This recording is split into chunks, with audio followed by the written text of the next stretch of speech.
Policia ka bërë të ditur se ka ekstraduar nga Gjermania 38 vjeçarin Fabio Ballabani, të akuzuar si personi që në vitin 2019 kërcënoi bashkëshortjen e gjyqtares Saida Dolani, e cila në atë kohë ishte pjesë e trupit gjykuese për dosjen e Emiliano Shullazit dhe grupit të tij.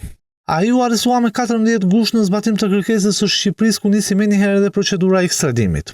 Sipas dosjes hetimore, 6 vite më parë, ai u denuncua se kërcënoi me pistolet bashkëshortjen e gjyqtares ku e ndaloi atë në rrugë. Në kërcënimin e armës, autori në atë kohë 22 vjeç i kujtoi çiftit se kishte edhe 2 fëmijë në Francë. Denoncimi u bë duke shtuar se gjithçka kishte të bënte me funksionin e gjyqtares dhe që kishte në dorë dosjen Shullazi.